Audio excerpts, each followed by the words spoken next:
स्पष्टपणे सत्तेत येताना दिसते. जवळपास 130 ते 135 जागा या शिंदे शिवसेना आणि फडणवीसांना दाखल. अद्याप आज सकाळपर्यंत किती टक्के मतदान झालंय हे आकडे आले नव्हते. मुंबई असेल, अन्य महानगरपालिका, किती टक्के मतदान झालं, किती लोकांनी मतदान केलं? मुंबईत 1 कोटी फार तर. पण किती टक्के मतदान झालं हे निवडणूक आयोग सांगत नव्हतं. पण एक्झिट पोल टक्केवारीच्या आधी आले. जणू वाटेच बघत होते. आणि मतदान काही ठिकाणी मतदान सुरू असताना आले, काही ठिकाणी रांगा लागलेल्याच होत्या, मतदान सुरू होतं आणि ह्यांचे एक्झिट पोल आले. येऊ द्या ना, काय हरकत नाही.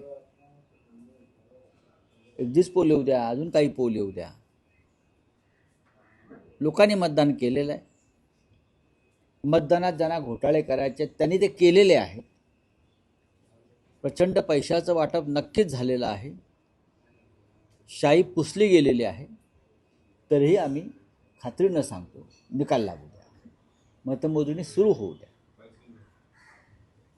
तमाम मराठी माणसानं, मुंबईकरांनी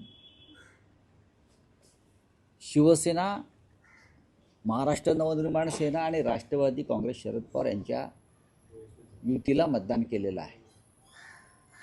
काल 6 वाजता भारतीय जनता पक्षाचे काही प्रमुख लोक आणि पालिका आयुक्त गगराणी यांची प्रदीर्घ मीटिंग झाली. त्याची CCTV फुटेजसुद्धा आहे. प्रदीर्घ मीटिंग झाली. बाहेर त्यांना भेटण्यासाठी मोठ्या संख्येनं लोक जमा झाले होते. का तर आम्हाला मतदान आमचं होऊ शकलं नाही, आमची नावं वगळलेली आहेत, गोंधळ आहे, हे तक्रार घेऊन लोक महापालिका आयुक्तांना भेटायला आले होते.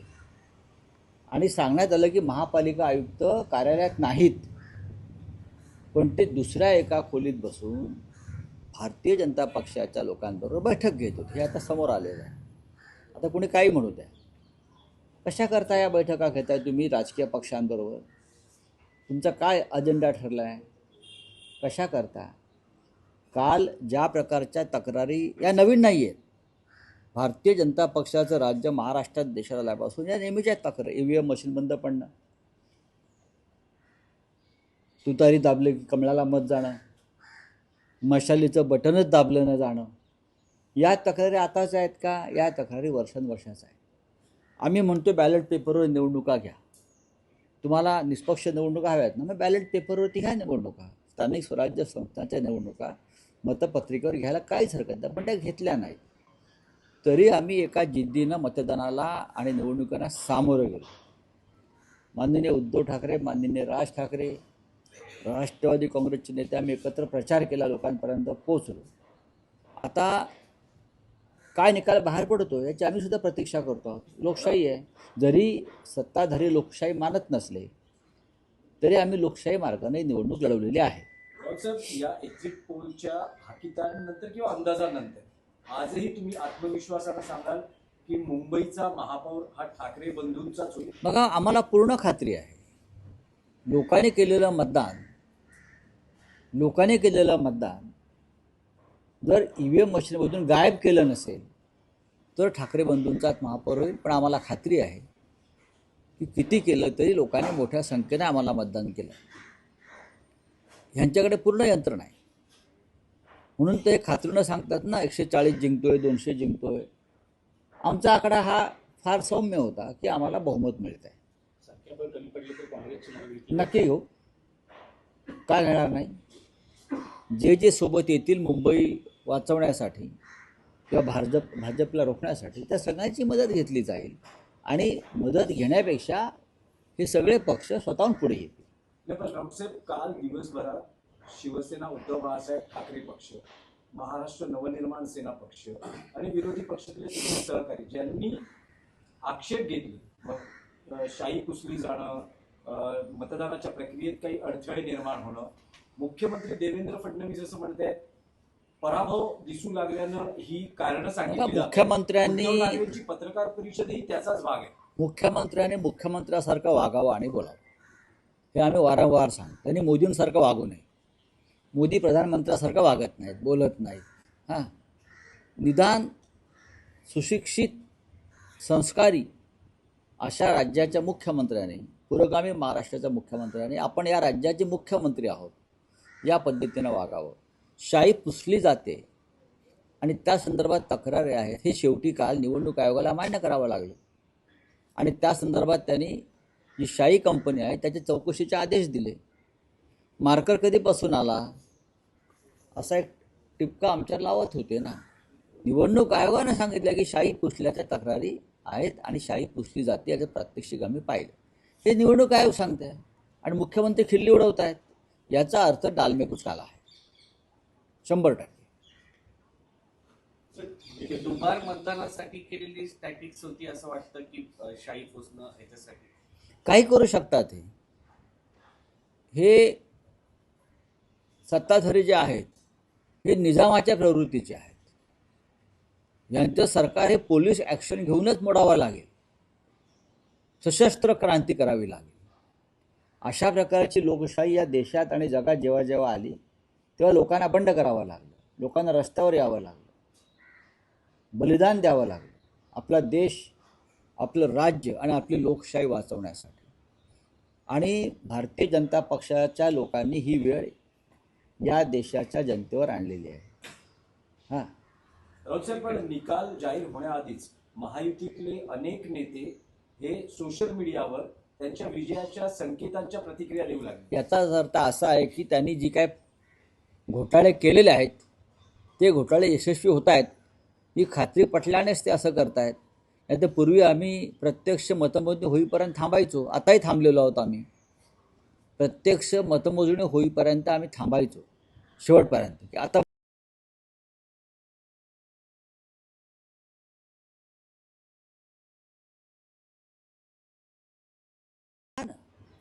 हे निकालाचे आकडे त्यांच्या हातामध्ये, हा निकाल लागतो आहे. पण राऊतसाहेब, मुंबईत जे म्हटलं जात होतं की ठाकरे बंधू एकत्र आले आहेत, मराठी माणसामध्ये ऊर्जा निर्माण झाली आहे, आत्मविश्वास नाही झाले का? सरासरी जे मतदानाचे आकडे आले साधारण एक 53-54% असा अंदाज व्यक्त केला जातो. 60% वरतीही मतदान झालेलं नाही. साधारण याच पर्सेंटेजमध्ये मतदान सर्व महानगरपालिकात होत आलं आहे, विधानसभेत होत आलेलं आहे. काही प्रभागात जास्त होतं, काही प्रभागात, काही एका प्रभागात 20%च झालं आहे. सर्वाधिक भांडूपमध्ये झालं 65%, 114. आता आम्ही जिथे आहोत तिकडल्या मराठी माणसानं भरभरून मतदानाला उतरून आपलं कर्तव्य बजावलं आहे. 65%च्या आसपास या भागात मतदान झालेलं आहे. भांडूप आणि विक्रोळी भागामध्ये झालं आहे. लोक उतरलेले आहेत. अनेक ठिकाणी लालबाग परळला झालेला आहे, बरं का, अनेक ठिकाणी झालं आहे. एरवी आतापर्यंत जेव्हा मतमोजणी होत असते तेव्हा रात्री तरी उशिरापर्यंत मताची टक्केवारी जाहीर होते. आता मतमोजणी सुरू होते, निवडणूक आयोग मताची टक्केवारी जाहीर करतो. रात्री आम्ही मध्यरात्रीपर्यंत वाट पाहत होतो की किती टक्के मतदान झालं आहे. वेगळे आकडे येत होते. तेव्हा आज सकाळी मला समजलं की 52% आसपास मतदान. आज सकाळपर्यंत का वेळ लागावा? मुंबई शहराची यंत्रणा महापालिकेची फार मजबूत आहे. आम्ही एका मुंबई शहराची ठाण्याची यंत्रणा वेगळी आहे. प्रत्येक शहराच्या महानगरपालिकेची यंत्रणा वेगळी असताना टक्केवारीसाठी इतका काय हे बसून रात्री संध्याकाळी ठरवलं का? भारतीय जनता पक्षाचे लोक बसले होते की किती टक्के आकडेवारी आपण जाहीर करायची, हे बसून ठरलं का? आणि त्यानंतर सकाळी आकडेवारी आली.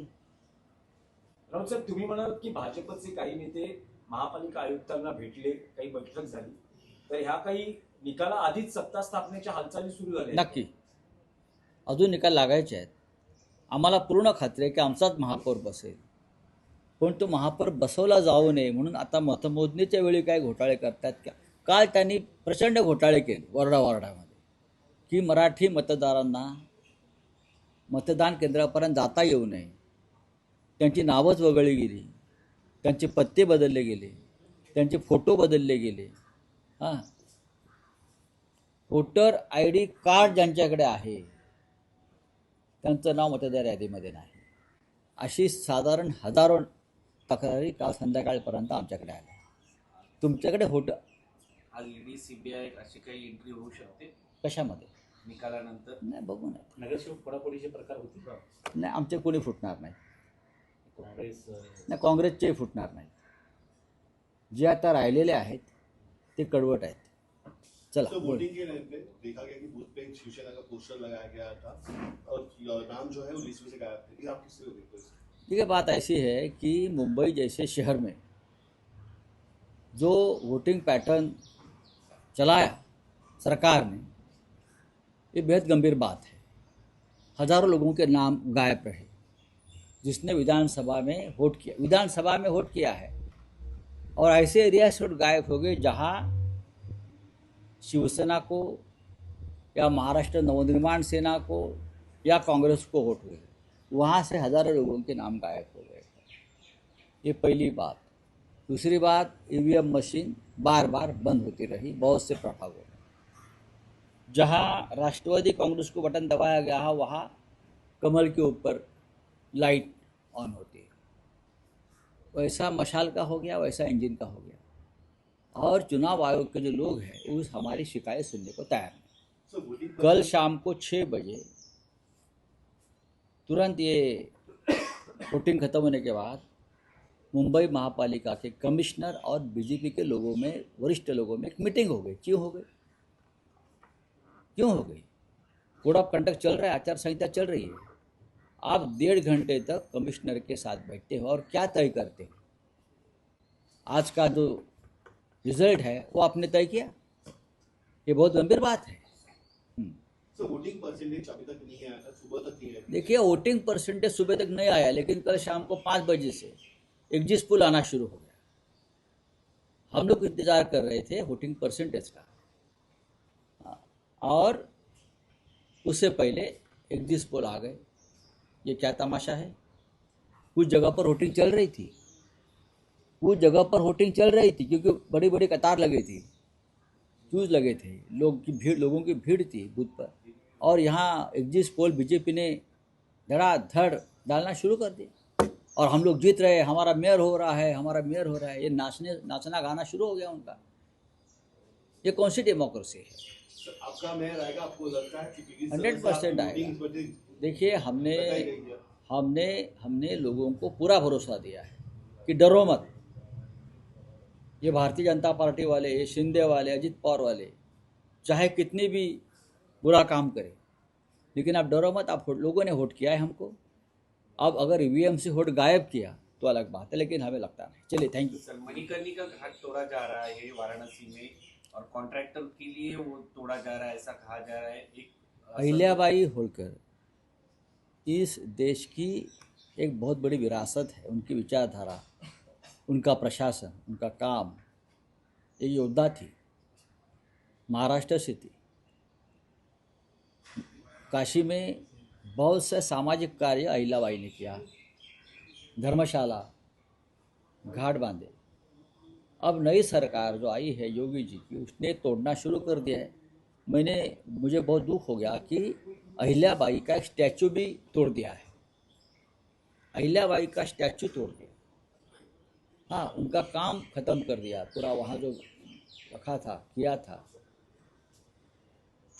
बात ऐसी है कि महाराष्ट्र की मुख्यमंत्री को भी उसका दुख होना चाहिए। अहिल्याबाई महाराष्ट्र से बिलोंग करती थी। होलकर जो घराना है वो महाराष्ट्र से बिलोंग करता है, बाद में वहाँ चलेगा।